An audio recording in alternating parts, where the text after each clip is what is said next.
Can you really make a living with your art and photography? Yes, you can make a living. I clearly remember thinking how it would be cool to just make drawings all your life.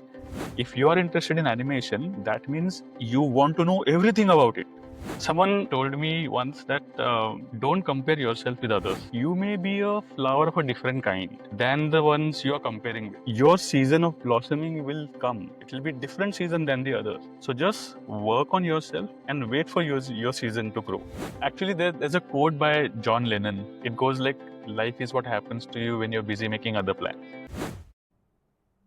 Hey everyone, welcome to DiscoverU Career Journeys. This is the place where everyday professionals, entrepreneurs, and even students share the moments that define their career paths, the victories they smile about, and the tiny steps that made all the difference. We'll bring you honest and inspiring conversations with career changers, coaches, HR leaders, and yes, even those who reinvented themselves during midlife career transitions.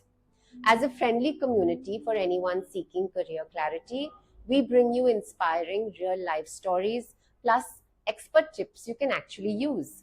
So grab a cup of chai, settle in, and let's kick off an honest chat packed with simple, powerful advice to help you chart your own career journey.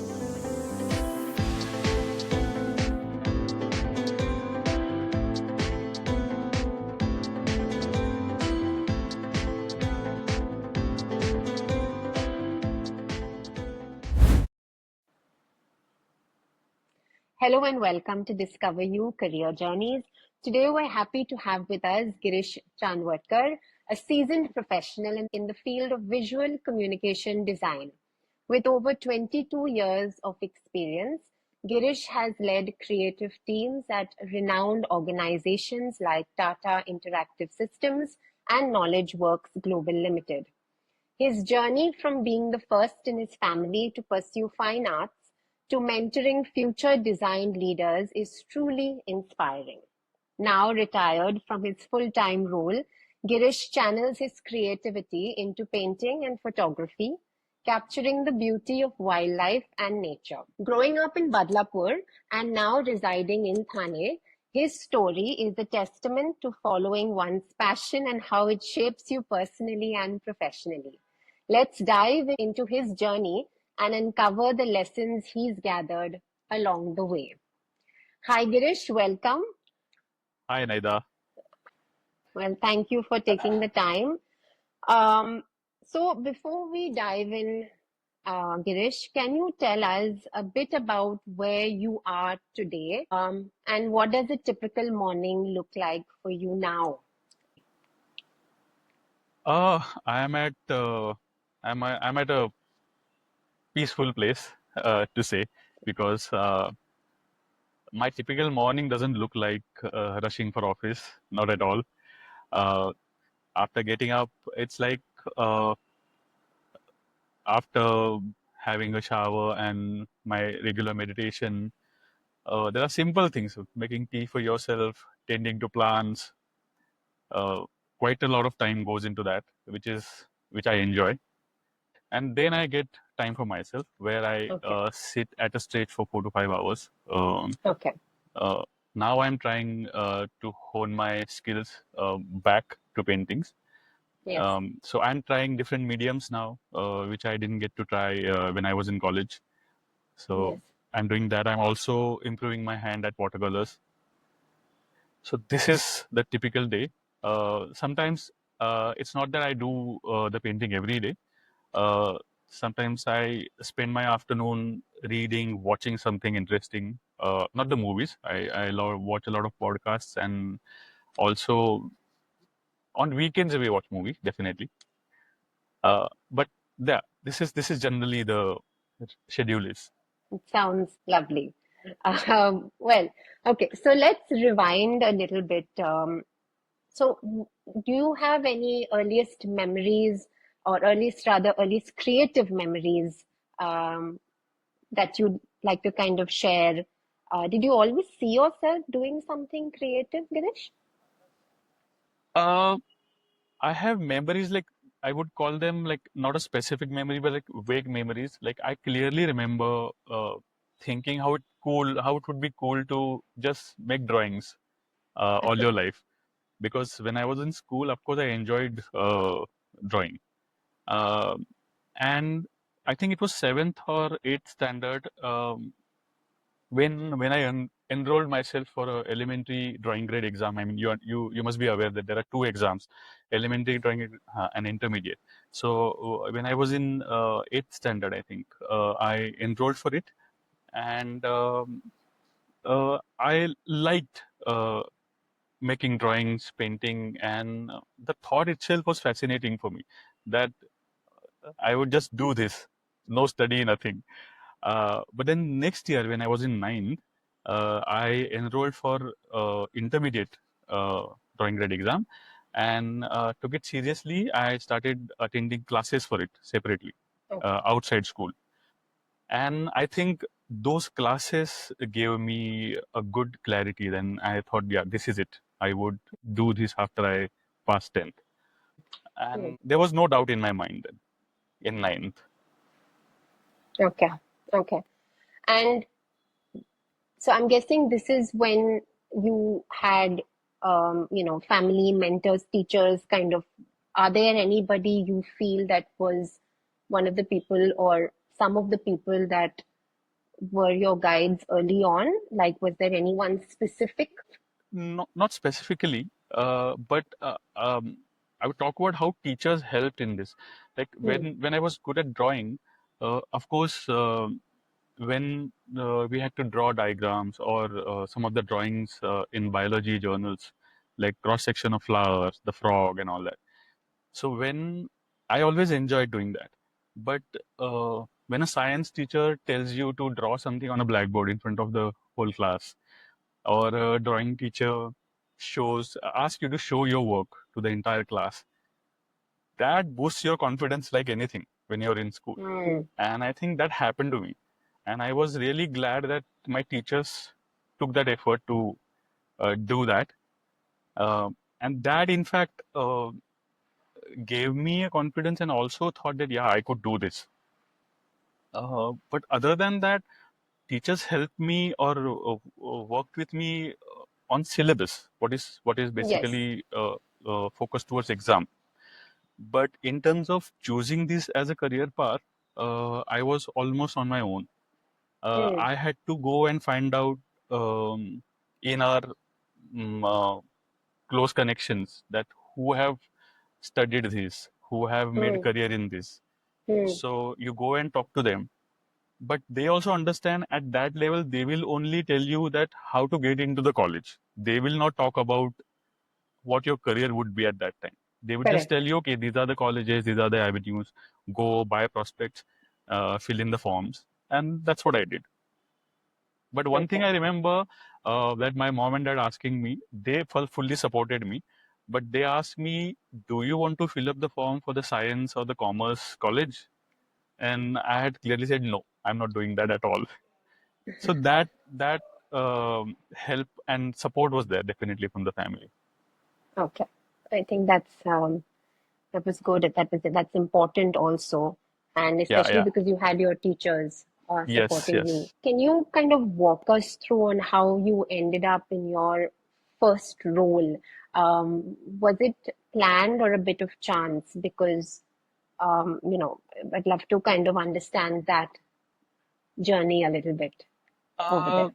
I would say it was a bit of both, um, because uh, while I was studying, I was in college, I was doing part-time jobs after the college, uh, for the rest of the day. Hmm. But that was not something I would, those are small-time jobs, and that was not something I could pursue as a career.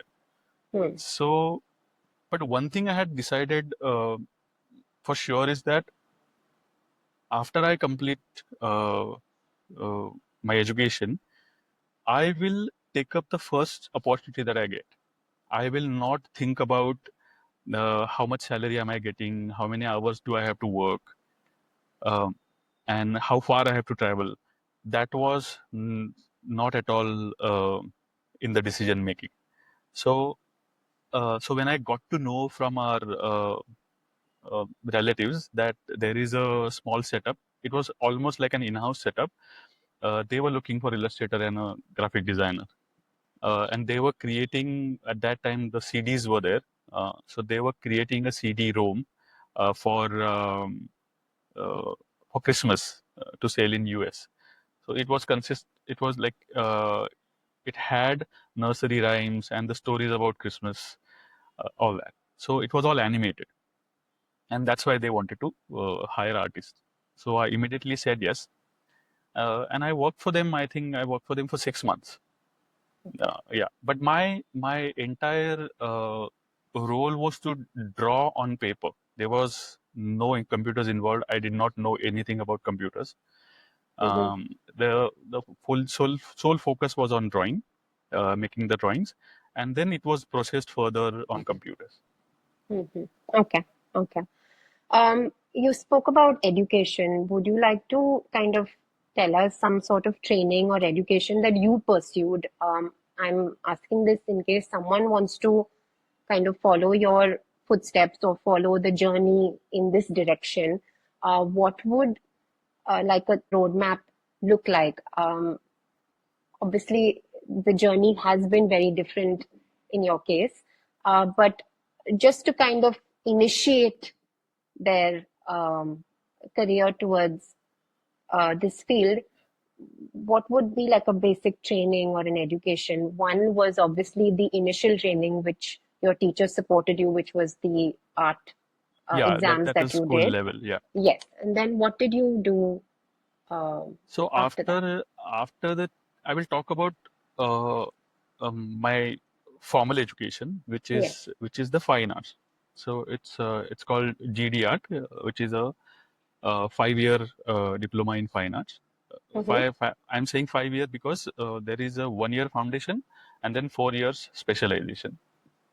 So I did fine arts, where I mean, in fine arts, you basically you learn all the fundamentals of art in all its depth and dimension, um, as opposed to the kind of courses which are available now, where you right from the beginning you learn about, let's say, animation, you learn about uh, user experience design, or you learn about um, illustrations.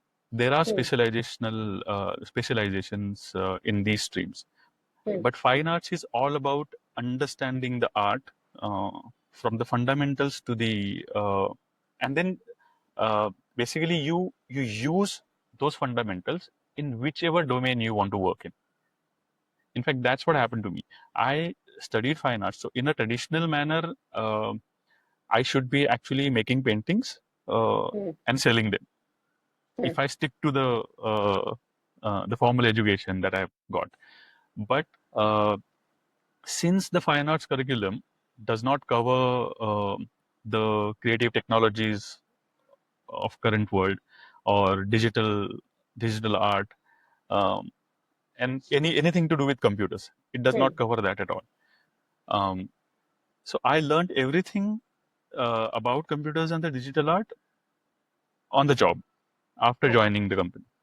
Okay. So, and I was lucky enough to get that support when I was working. Um, when you join as a junior artist, a junior graphic designer, everything that you learn is there, and there are people supporting you in a Yes. corporate setup. So that's what I got.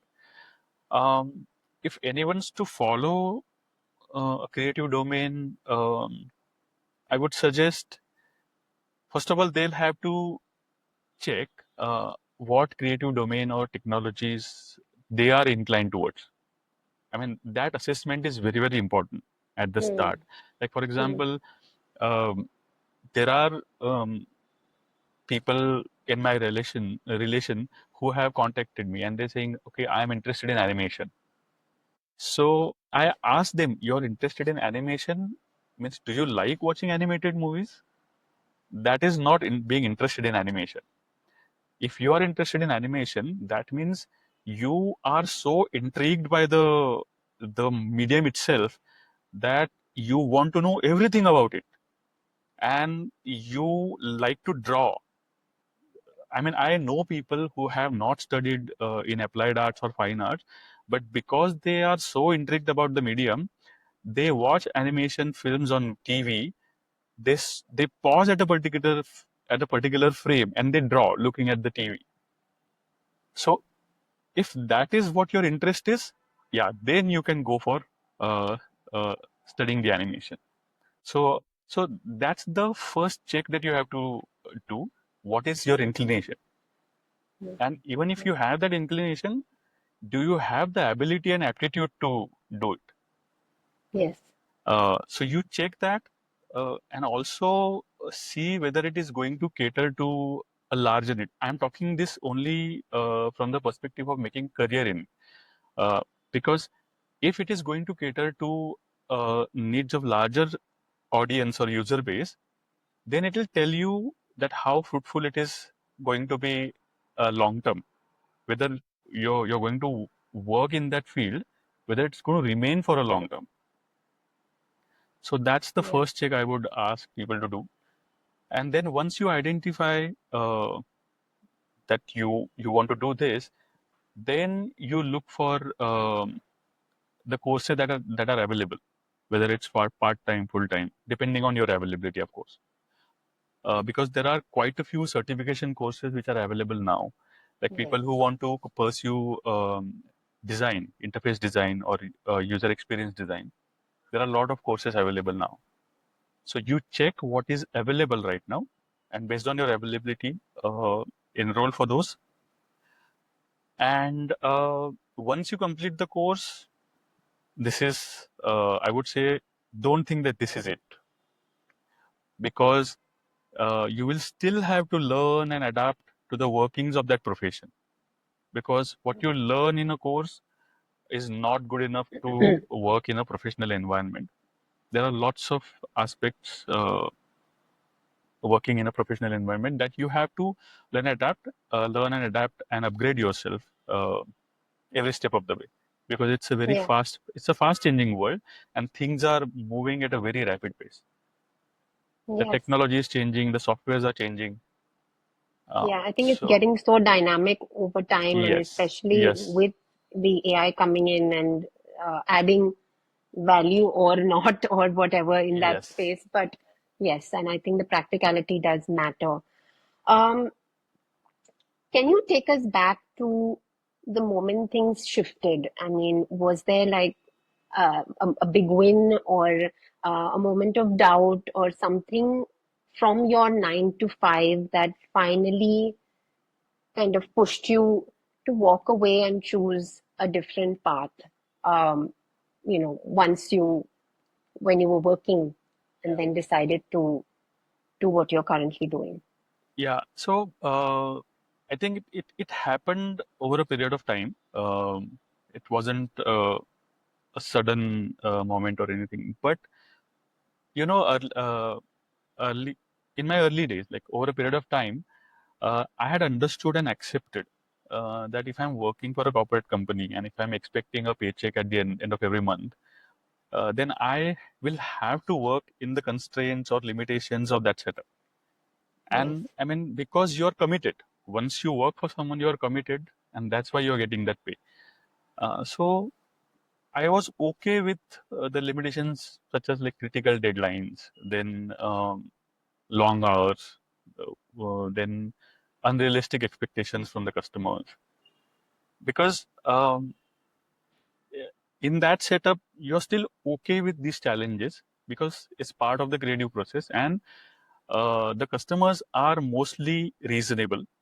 You can Mm-hmm. talk to them, make them understand the limitation, and work at a solution which are mutually agreeable. So that is there, and I was okay with it. But the realization of not wanting to do this continuously for a long time started happening when I reached a higher position, and I started realizing that uh, at that position you are being held responsible for the outcomes which are not under your decision making Mm. when you were higher. Now, if you are not a decision maker, but you are uh, responsible for certain outcomes, then you can only try and make people understand that this is the way you can do. But since you're not the decision maker, nothing happens on that front. But you're still responsible. But keeping that aside, then you can focus on your team if you're heading the team.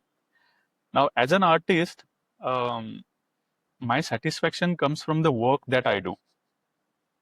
But when you're heading the team, what happens is that your satisfaction depends on the kind of work that other person is doing, which is your team, of course, which is working under you. Because it's a structure. It's Because a it's a structure. Yeah, you have to work absolute. with the structure. So Yeah. then, naturally, what you do is you start looking for the satisfaction in the way you guide them, in the way you mentor them, so that the quality output that the output that they create is better. Now, again, uh, your satisfaction will depend on how that person receives your input, how well he or she implements your inputs, Yeah. and the quality after that, what the quality they deliver. So, all in all, ultimately, how much ever you try, it will still be dependent on that individual. Yeah. You can do it for some amount of time. So you start focusing on mentoring people and then see their progress, and Hmm. you feel good that okay, now this person But has then that's grown a to. limitation in itself It's because because you're not. you may try, but that person has to take it in a positive way. That Yeah. person wants to grow or not, that also is there. So when I started seeing these limitations, then I started asking myself whether do you really want to do this for the rest of your active life. Hmm. And then I realized no. Uh, and add to this, because you have a busy week, the only time you get is the weekend. Yes. So you're earning the money, but you don't have the time to spend it. Uh, Sometimes that thought also occurs because when you apply for a long leave, you have to think twice, thrice before applying Yeah. for a long leave. Yeah. And that's the reality of current corporate world. It's happening to almost everyone.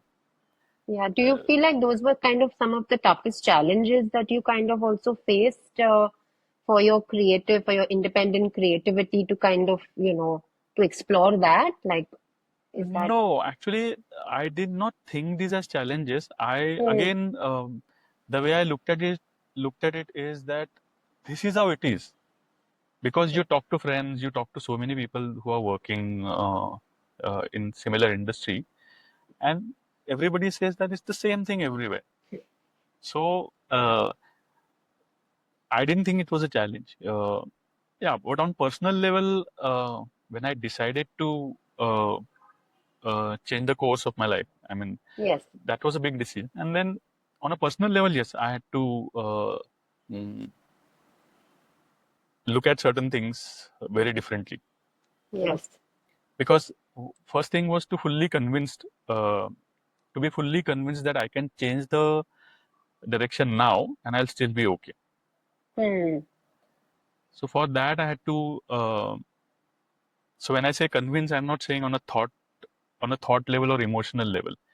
Uh, to be convinced objectively, um, like with some measurable numbers in front of you in Hmm. terms of financially. Yes. So had to do a groundwork for over a period of 2 3 years, I think. Mm. I uh, created a plan.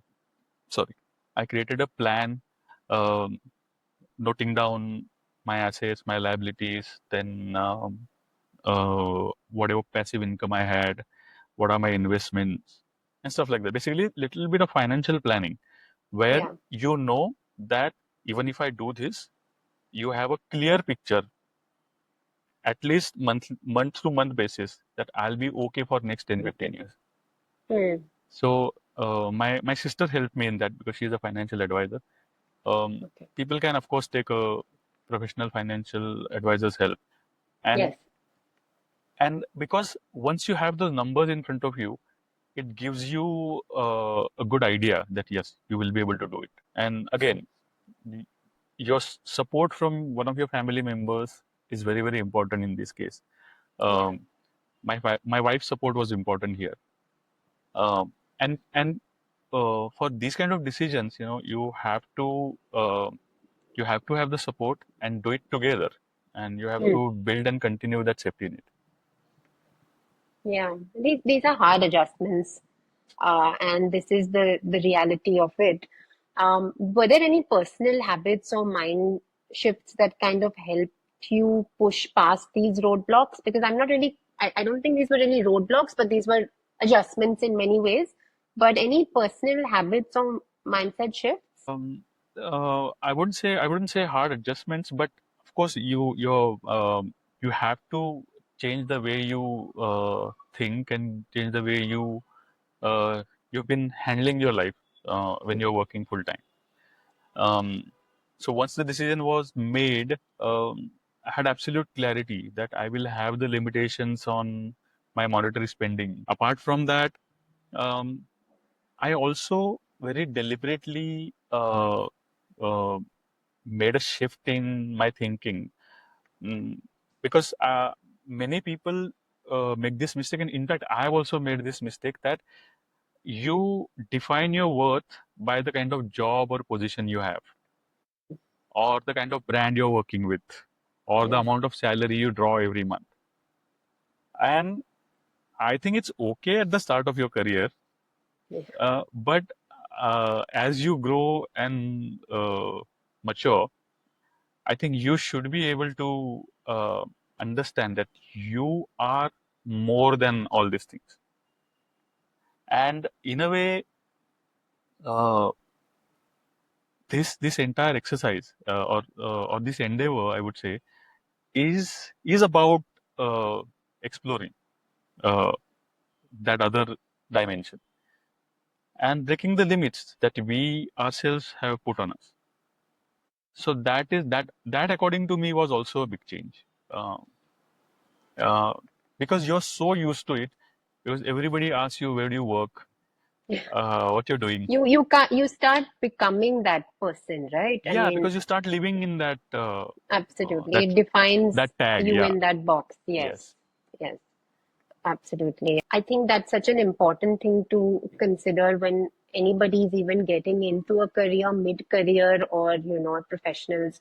Just having to know that the job does not define you. It's a, I mean, it's a conversation you and I can keep having for hours, but for just people who want to know that they can take uh, it's I wouldn't call a risk, but more of take this journey another way. And in when as a coach, I call it a squiggly career, Okay. and it's basically knowing where your interests are, where your strengths are, and actually taking a different route because you're not the same person when you may have started your career Yes, exactly. uh, through that.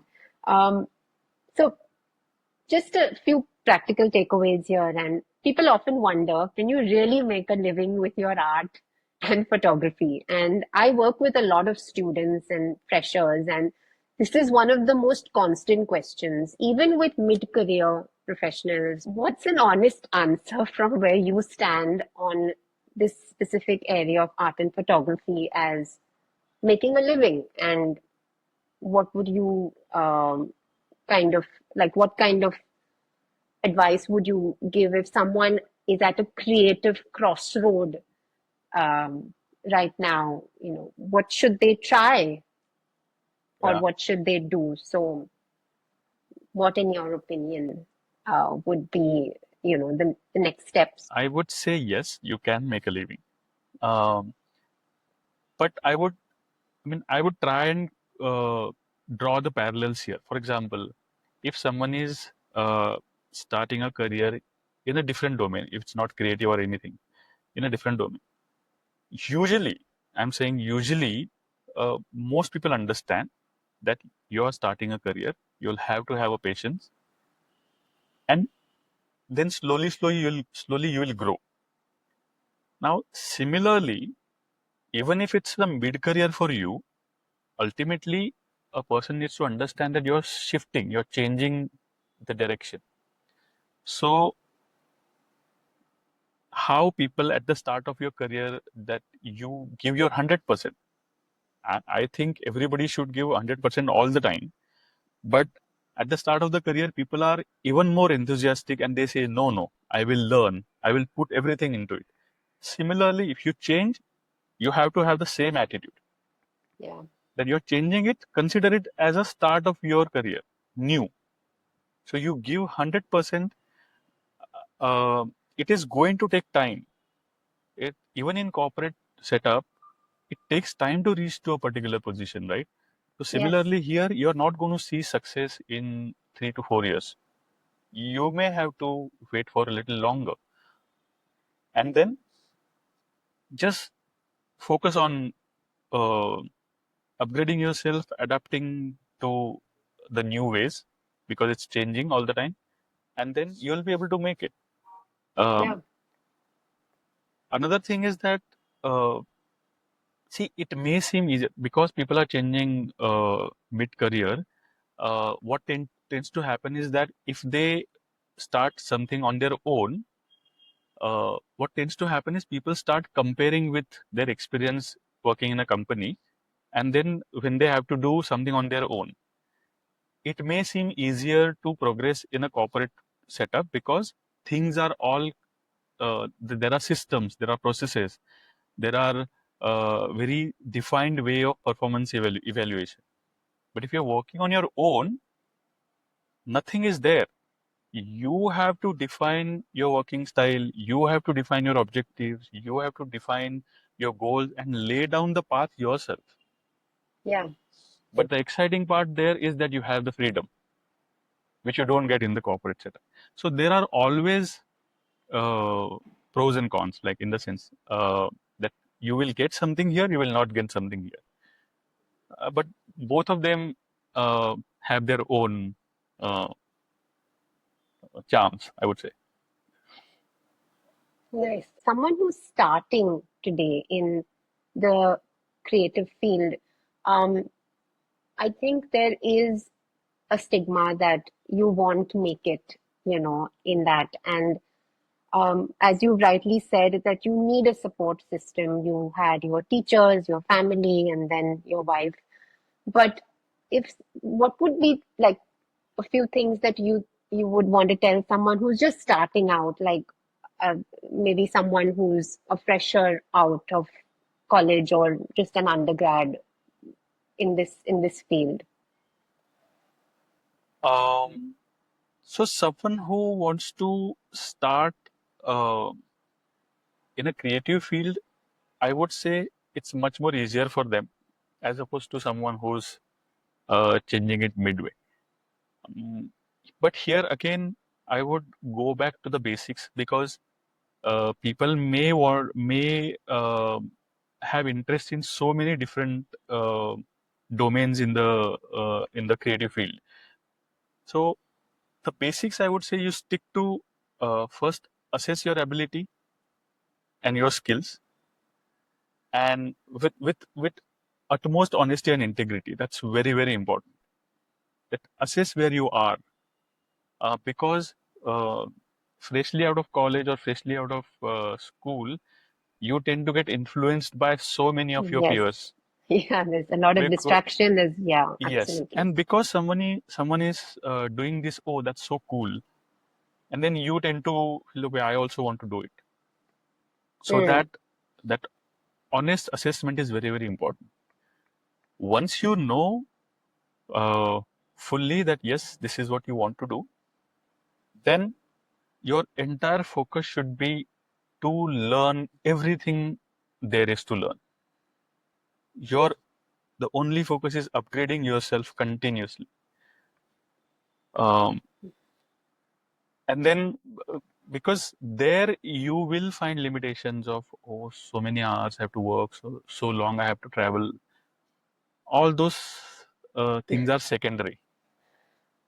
You should just focus on upgrading yourself, and then once you complete your education, or once you've learned um, what is there to be learned, then every step of the way, because it's fast changing world, keep on adapting and upgrading yourself, yeah, yeah, and don't make the great. same mistakes again. I mean, I would say that avoid just learn from repeating the that. mistakes. Yeah. Yes. Great, Girish. Thank you so much for that. Any book or quote or something someone said that has stuck with you through these years that you'd like to share with our audience? Uh, Actually, there's a quote by John Lennon. Uh, oh, it goes like, "Life is what happens to you when you're busy making other plans." So, see, the quote is very simple and self-explanatory. But what what my take on it is that in your life, you um, you you keep on planning based on your ability and understanding of that at that stage. But life will keep throwing surprises at you.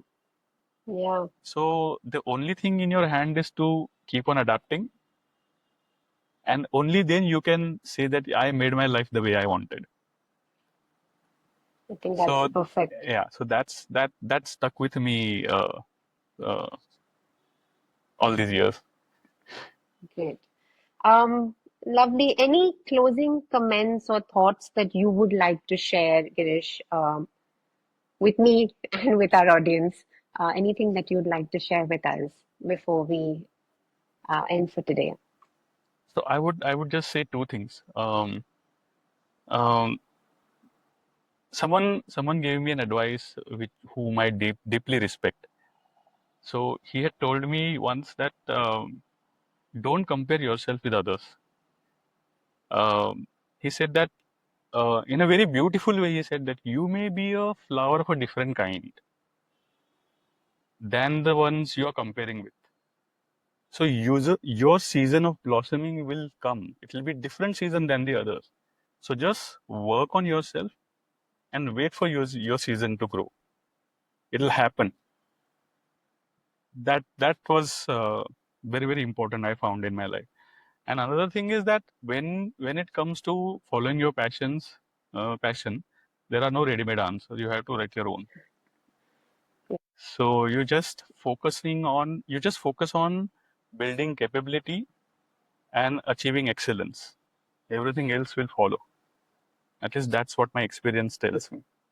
That's so great. Thank you so much, Girish, for sharing your experiences and your journey with us today. And it's really been inspiring for me. And I'm sure and I believe that it will resonate with many people in our audience. And thank you again for your time. Thanks for having me. It also gave me the opportunity to look back in my life, and it was wonderful. Thank you. And to our viewers, we hope you found this conversation insightful.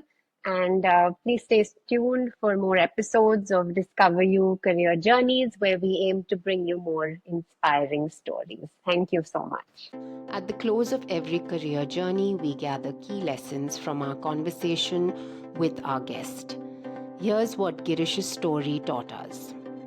Girish proves you can leave a corporate visual arts role to follow your passion for art and photography. Your earliest creative influences matter more than you think, guiding you towards work that you truly enjoy. Never underestimate that spark. A strong grounding in education in fine arts lays the groundwork for any creative path you choose. While corporate jobs bring stability, they can also box in your creativity if you let them. Embracing creative independence starts with a mindset that welcomes new challenges as growth opportunities. In a world that never stops changing, keeping your skills fresh through continuous learning is essential. Being honest about what you do best and where you need improvement guides you in the right direction. Leaning on family and mentors provides the encouragement and guidance you need to make big moves. Turning your art into a sustainable career demands patience and unwavering dedication.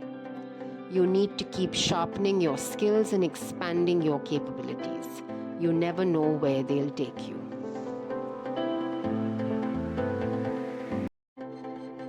Thank you for watching this inspiring conversation on DiscoverU Career Journeys.